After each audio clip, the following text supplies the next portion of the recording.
Here we go. Break it down, Corey. What is this?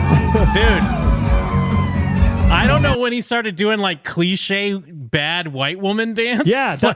Is that a reference to something? It's too specific. It really right? does feel like it, right? Do I just not recognize what it's a reference to? You need to get a Jim and Them soundbite. But I realized in digging into it that they're just absolutely the Ferris podcast, as they say. And they're really just following his life and times and being hilarious about it. I forgot this happened because it happened right under our fucking very noses when we were live in this very room last week on the show. What? Corey Feldman was in our motherfucking city. And I feel like that's like a huge affront, like an insult to us personally. Yeah. Like, you ever hear about when rappers, it's like, oh, you know, I'm from the South and I cruised through LA, but I didn't give a heads up or whatever. Yeah. You're supposed to give a heads up. I've heard about that. Like, and if you don't, that's because you're showing like ultimate disrespect. Like, I'm in your city, motherfucker. I didn't even get my chain snatched or nothing. Like, I'm just cruising through your city and I'm still alive. That's because you're a pussy. You know? You know what I mean? Like, if you weren't a pussy, I'd be dead. But nope, you're pussy. So in this scenario, are we the ones that didn't kill Corey? Yeah. I'm trying to just keep up. Yes. Things are moving real quick here, dude. I'm being left behind, damn it. In the scenario, we're bitch. We are pussy. Because he's just cruising through. He's performing on stages in our city. He's not checking in. Like, if he checked in, we'd be like, cool, you get 48-hour pass or whatever. Okay. You know what I'm saying? Like, hey, ceasefire, 48 hours. You got to be out by Sunday morning. Now I'm like worried. What if Corey came into our city and fucking slid on Jeff? That's why Jeff's not here right now. Oh, shit. So he was in our city, fucking untouched. We look like fools. Yeah. And he was at a bar where he did perform some Rick Springfield. Now, I attempted to do a Jim edit on this. I just want to say I'm the guy that's not drinking in the room tonight. What do you think, Mike? Truth? I mean, Actually, you know what? Just tell me, is it love or poop on that statement? you know what? I'm going to go with love. Ooh, all right. I think he's not drinking, but that's because I also know the next line he says, and it is poop. It's immediately followed by poop. All right. The guy that's not drinking in the room tonight. How did I get talked into this shit? Oh, yeah. Talked into it. Okay. There is no way that he didn't. I'm going to say he begged, but I know for a fact he at least, like, his idea was like, hey, I'd really like to go up on stage. Like, absolutely. Can I? Do you think that he outright asked, or do you think he thought he was slick, like dropping hints where he'd be like, oh, hey, oh, man, you guys look great up there. Oh, man, I love being up on stage. I think it was a middle ground. I think he was like, hey, if you want someone up there that can sing, can croon a couple bars, Yeah. I'd be happy to. What do you know? Like, hey, Summer '69, one of my faves. If you want to drop that, I'd be happy to drop a couple notes for you. Like, I think he was probably doing that. There's not a possibility for outright rejection. Yeah. Because you're just kind of like dancing around it a little bit. 100%. My fatal flaw, the only flaw really about me. You work too hard. Well, that's my strength. But my fatal flaw is that when I see Corey Feldman perform with like a real band, I'm like, hey, he's not that bad. Well, okay, but that's fair because most of the time we see him perform, Yes. he's performing his own music with people Yes. that are forced to play what he wants them to, as opposed to him poorly singing a real song being played by musicians that are good at it. And that's not even to take away who he performs with, No. because as we found out Yeah. with the Angels, he actually ended up with a decent band. A bunch of real musicians. I guess it's more so when he's not the one in charge, where like, yeah, he's just kind of a bunch of guys that are already in a band, and he gets to be float off of being in the Goonies, where they're like, yeah, of course, come on up. Who gives a fuck? Whatever. It's like it's essentially like live band karaoke. Yeah. And I think what also helps with these is usually it is just recorded on a phone, so you can barely hear his lyrics anyways. Like, you can barely hear him actually singing. Because I guess I just kind of relate with the idea. If I was in this crowd, I would be like, oh, fuck, this is awesome. This is awesome. You'll be starting wrestling chants. We did just get a text from Jeff. He just woke up. I'm not even kidding. It's not a bit. This is a friend of mine. Rick Springfield.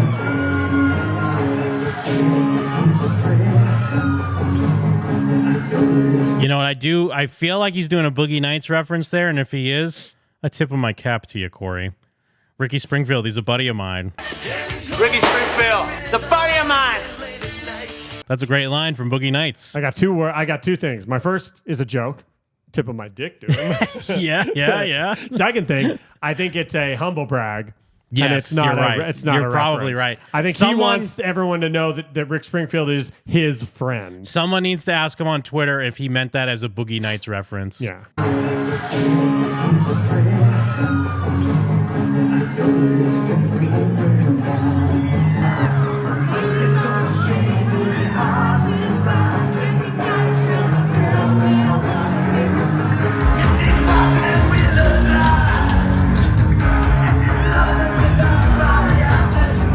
One thing I do like, kind of how we said that. I'm stoked to hear something you like about this. Well, hold on. Let me finish. One thing I do like, because it's not good. It's not good about Corey. Woo! One thing I do like is that even without being able to hear his vocals that well, you can tell they're terrible. Like, because there, like, yes, you can still hear it. And this is even more in his range. Because we say the biggest problem with Corey's singing is he always tries to sing outside his range. And we've given him credit in a couple Truth Movement songs because every once in a while he does have a range that exists. Everyone does. Even people that can't sing, you can usually find a range if you're just singing a song on the radio in your car or something.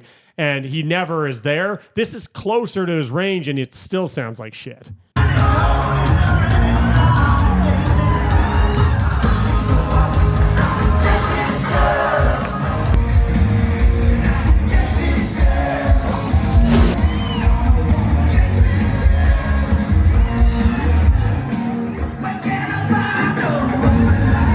Okay, so we all saw that, right? Fucked it up, right? Yeah, you said Jesse's Girl 3 times, fucked up, and then did it late, and then you see everyone else try to catch up with him. This is classic Corey, though. Yeah. But, I mean, again, Ferris podcast. This is a case where I would almost give him the benefit of the doubt if he did have the lyrics up. But then again, I guess that wouldn't have even helped because that's not going to nail your timing. Yeah, no. So yeah, you know what? I rescind. Also, I rescind my fairness. I put it back in my pocket. Save it for later when he deserves it. I am shocked as a person who makes fun of Corey on stage, at least, and this is maybe me taking some fairness out of my pocket, at least he's often doing things. I won't go so far as to say he's a showman, but he thinks he's a showman, and so he's doing things he thinks a showman would do. He is incredibly boring on stage during this performance so far. I don't expect him to start dancing or anything, but he's not even acting like someone doing an impression of a rock star or something. Stick around, Mike. There might be some dancing coming up. Oh, Jesus.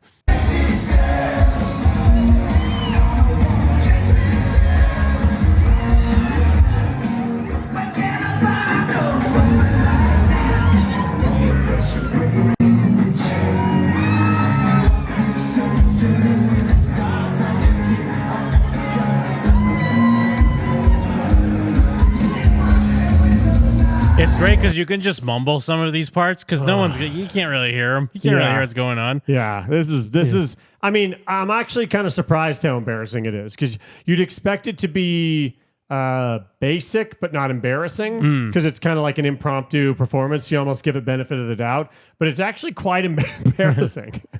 It's just tough because it's so in line with him. Like it's always embarrassing. Yeah. So it's hard for it to even register.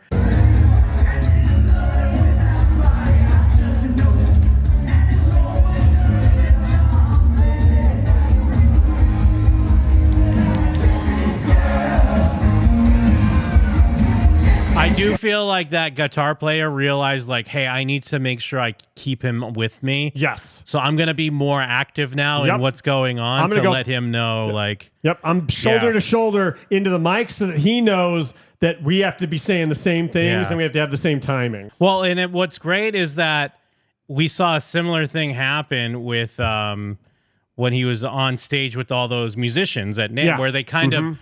I do like that these guys kind of see that they know a gentle way to be like that other guy just kind of kept putting his hand on his shoulder, like not yet or now, and this guy knows like, all right, I'm gonna lean in and let him know like, oh yeah, we're gonna sing it now, right? Well, and even Corey, when he fucked up, instead of like the lash out or the assumption that he was right and everyone else was wrong, you saw him kind of just like shrink into the background and in a way that he wouldn't if it was his own stuff.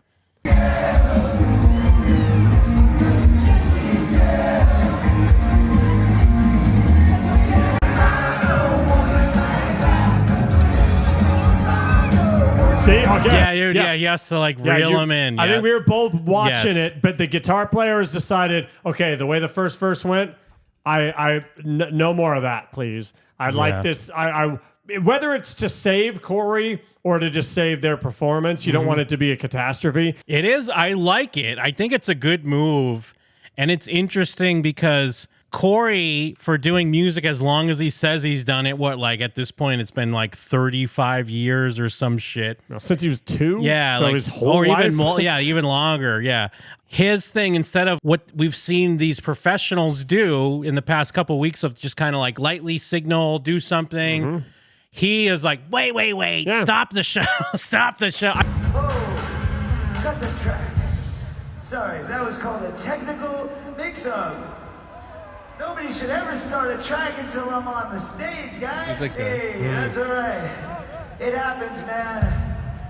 Guess you're gonna have to wait for that one next time. I mean, I know we always knew that was bad. Yeah. But it's interesting to see him with professionals that know how to like, oh, quickly, let's just pick it up, bring it back in. All right, we're all on the same page again. Let's keep fucking playing. Out of his own mouth on Corgan, if Corey was right, then we would not have watched these gentlemen do what they've been doing. They would have instead stopped what they were doing, flashed the house lights, and told the guy at the sound booth to restart everything. I was so distracted trying to find this really bad meme video, and I found it.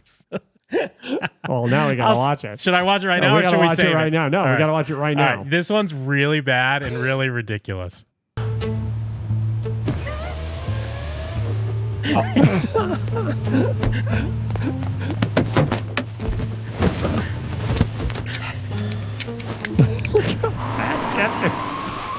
Wait, why are there 2 of them? Wait, There's like 3 Jeffs. I was the driver first, and now Jeff's the driver, and he's in the back Dude, seat. there's like 3 Jeffs in this one. It made Jeff like obese. That looks a lot more like me than it usually does.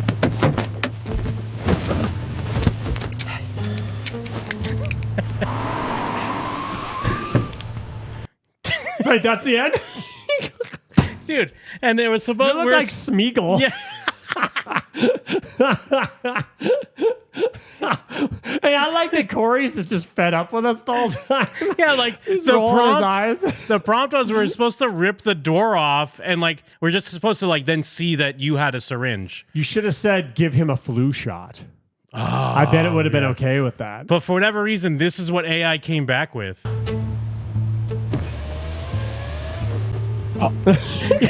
That does look a lot like you. That looks the most like me as any of these ever have.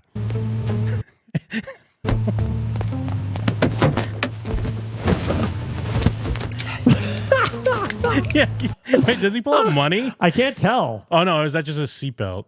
I don't know why he's putting his seatbelt on. Like that's not in the prompt at all. AI Jim is also confused about what's going on. Look how you're like, what the fuck?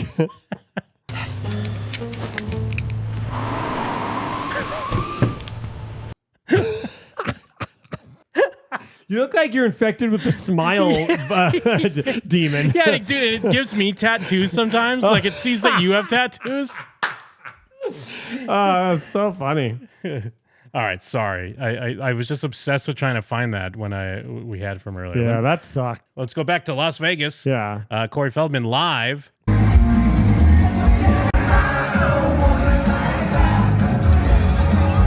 Yeah, bro. Yep. Here we go. Break it down, Corey. What is this?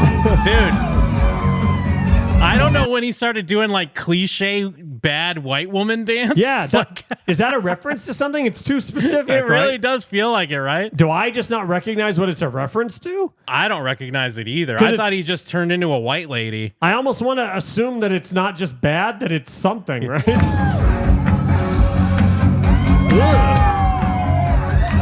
Is this sexy Corey? Is he being sexy Corey, you think? Well, Jim, I'm not going to admit it, but yes.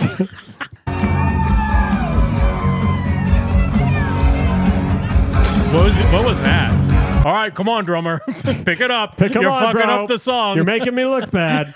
I love the dance break.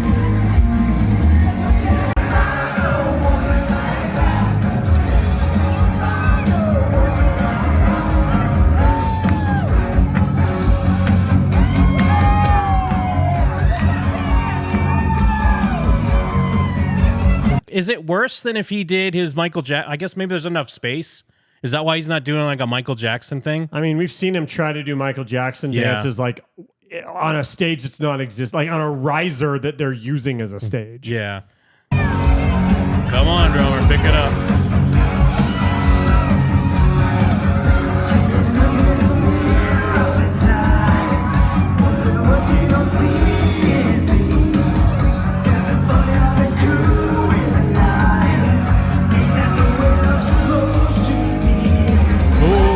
Killed it. He killed that part.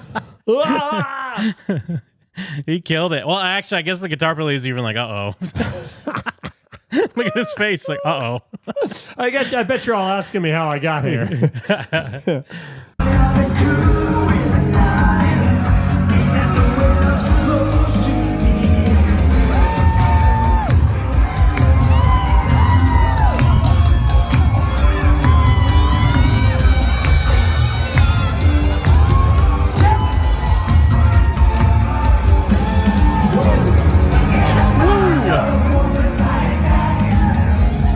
I mean, I know he's bad at guitar, but he's even bad at the pretending to play a mic stand like a guitar. I didn't know you could be bad at that. He's going to do some more air guitar, too, I think, coming up, yeah. So I hope you liked it. I hope you liked what he's doing. Yeah, maybe I should reserve my opinion. Let's go, baby! Yeah, because he's going to, because the guy's doing a solo. Look at him. I love it because it's the same as, I mean, I know now he says like, oh no, my guitar solo was always a joke. Yeah. But he's doing the same like, wow, wow, wow, wow, wow, wow.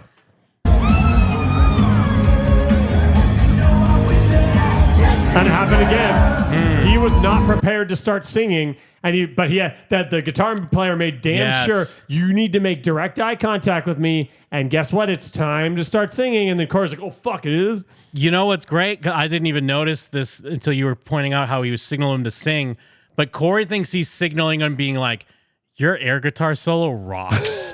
Like, look, he kind of, when he sees him, he's like, yeah, I am doing it. Bro, we're living the life. We're living the dream, aren't we? We are doing it, aren't we? Because he's like, yeah. No. Oh, there we go. All right. Yeah.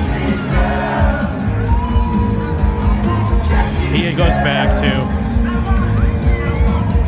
she should be with me. I wanna have Jesse's girl, she should be with me.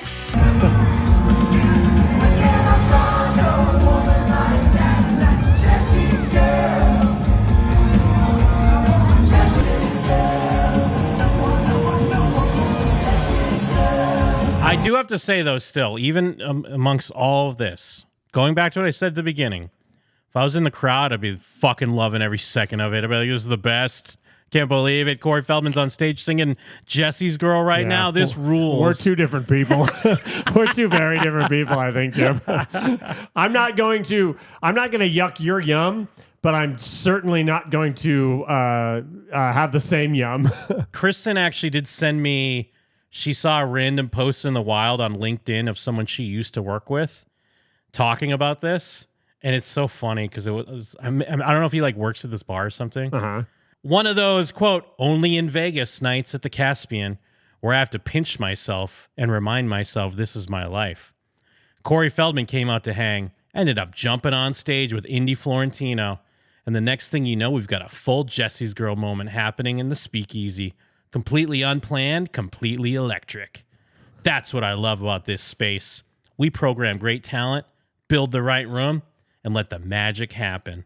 When the energy's right, artists feel it, guests feel it, and sometimes legends grab a mic. Proud of our team for continuing to make Caspians a place where moments like this naturally unfold. Are these the type of things people post on LinkedIn? Yeah. Is this what LinkedIn is for?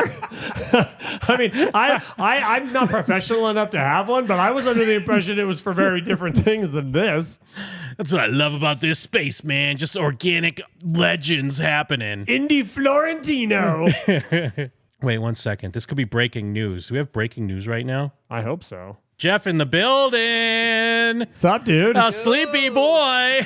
Hey, sleepy Somebody's boy. been hibernating.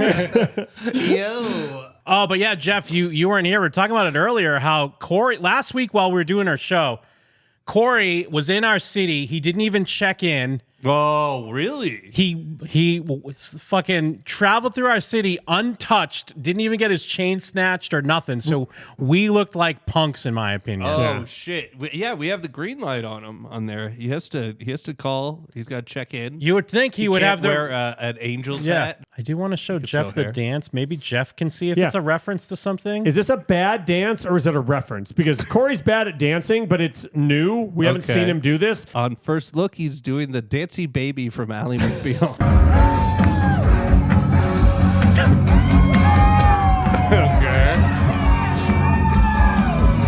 Okay. Is this a dance? All right, let me check the database. It is now on there. I like that. Right, but it's so specific. It's and ominous. and he's never done it. It makes me. I wanna believe it must be something I don't understand. I think he keeps thinking he started dancing, but he hasn't yet. So Yeah. he's like ready to. He's like, okay, am I dancing? And he just keeps slowly shuffling forward. I think it's some sort of mating ritual that he's doing. Yeah. I hate it. I fucking hate it. Well, it's like baby's first steps doing Elvis kind of on there. He looks like Grandpa Simpson. Well, he looks like how a Titan in Attack on Titan runs, except he's doing it on stage. Yeah.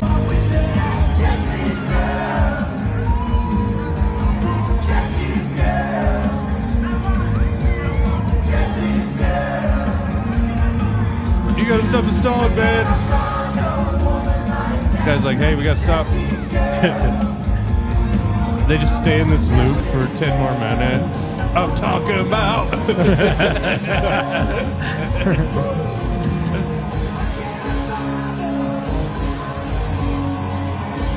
He didn't even finish. Yeah. He. I mean, usually what he does is he messes up and tries to own it. That time, why can't I? You. I mean, at least that's the best he's ever performed. Oh, you missed him fucking up like 6 times in the beginning. But I still think it's the best he's ever performed. Yeah, exactly. I think that was horrible, but it's probably the best performance we've seen in 10 years. Is it better than his Sunset Boulevard performance? Oh, On the actually, Gong that Show? could be the best one. That, yeah, I mean, actually. and I'm trying to like be Cruising real down. Ascension Millennium. because I would say that I've seen a lot of his performances, and that is, in my opinion, probably his best. That's up there. Was Yeah. this his most raw? This could be. Yeah. This could be him on a plate. Give me money, please. I mean, it is funny because like he's definitely helping them with a tip jar, but what you think because he's a villain is that He would makes steal he's the like, money. All right, well, so at the end, he's like, hey guys, thanks a lot. So when I held it up, $27 got Yeah. put in there. So can I have my cut, please? It would Thank be you. even more. Typically, my appearance fee is $30K, but we could settle it right now for $80. Yeah, if you have a tin bucket full of change, I'll take that. But since I showed up unannounced and begged to go on stage, I'm only charging $50. Real quick, then let's check in because Marcy was on Drew Lane. 2 friends of the show. Oh, some more sloppy seconds for Drew. Yeah, take that. Well, to that point, Marcy, what's your favorite Corey Feldman song? That's funny. Jim and them asked me that also, and I think we got in a fight over it. So then again, I'm always in a fight with them. So, it's very hard for me to think of it in terms of favorite songs. Can I ask if you have a favorite Corey Feldman song? I kind of like Characters, to tell you the truth, because it's so ridiculous. I do think it's completely wild that she won't answer that question for some reason. Well, it's because Who's she trying it's to an please? impossible question because the songs are all bad. But it's not saying that it's good. Like there could be a million bad things, but out of the bad things, you'll be like, all right, I like this the most of the bad things. Sure. I mean, I do say Central Millennium. Yeah, I was gonna say. It's like so even I have an answer, and I think all his music's bad. We did drag it out of her. It is duh. We found out it was duh. She just begrudgingly dropped Easter eggs for us to piece together on a Goonies treasure map. Be proud of which Corey song you absolutely love. And also, I did send Drew Lane some Jim and Them stickers. I expect those to be in prime real estate. I think we need one right behind this dude. And then we definitely need one near Drew. Mm-hmm. So, I mean, we need one. I mean, maybe like right on the back of this webcam, probably. Oh, wait, you can see it. It's right there. Where? It's literally right there. Oh, I actually sent. Oh, it's in there screen. Is one right there. It's literally right there. All right, Drew. All right, Drew. I see you. All right. Hi, dog. All right, Drew. Okay, we taking the bounty off Drew. Dancing on Ice. He doesn't rehearse. And I don't know if you know Corey's career as well as like Jim and them. I mean, they know everything. But honestly, he has a history of not rehearsing enough when he is called to do something like that. And Dancing with the Stars, he could have made a lot of money, like $300,000 if he got far. I do know that he would despise you for saying that because he feels that he works very, very hard to maintain his I don't know if I should say status or his work in the world. Another scene that I wanted to have. That is perfect insight by Marcy, by the way. He would be upset if you were making some comments about like him rehearsing or lack of rehearsing or whatever, or doubting any of his talents. I think that he thinks that he worked his balls off. I worked my balls off for this movie. So screw you. I'm tired of it.